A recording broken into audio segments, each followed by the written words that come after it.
với nia zai thea ko hi kalom em Burma kanunaute in harsatna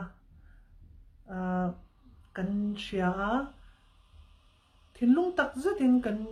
kan tuar pui tak zet chu ni tin he nia in buai tan tir ka shiat phat tangin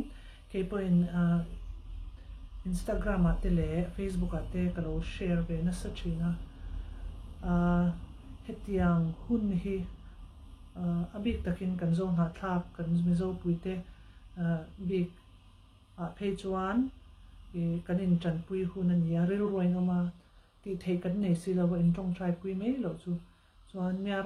Myanmar mi pui zong te thinlungin kan tuar pui chewa ama ero chu kan vai kan tran khom chuan kan hne ngei don ani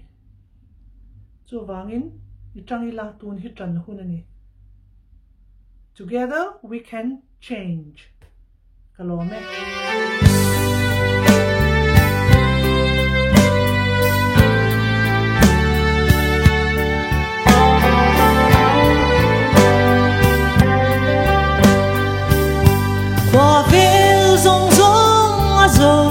Faleng zong te kan nam zo nun moi hi choi sang zel turi chuan na ma dang se thin long gun khati kan nam nun moi hi za so far chắc khăng chín mar trên dòng hi tha tu thu hun chul khát qual ve kan ni lai le pai te mara tha đâu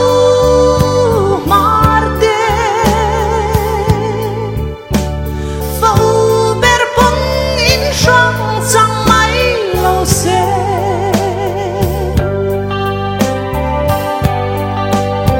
toàn chú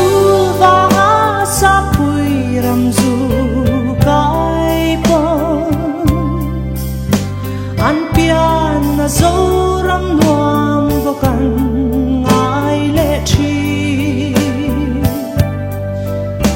anh đang và ngã đi lâu piana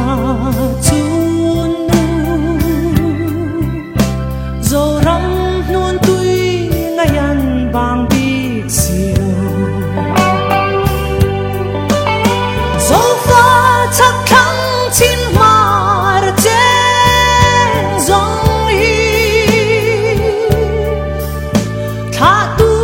thu hun chul khát qual ve kan ni lai le pai te mara tha đâu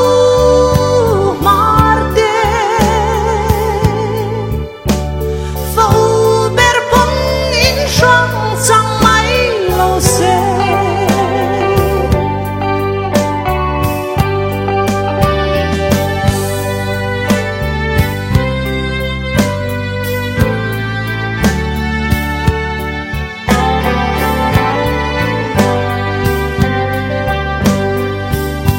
chỉ nu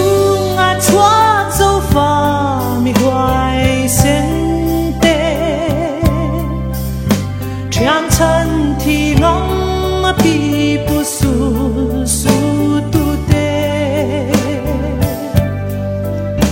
tu na nghe ya nan dung thu le ang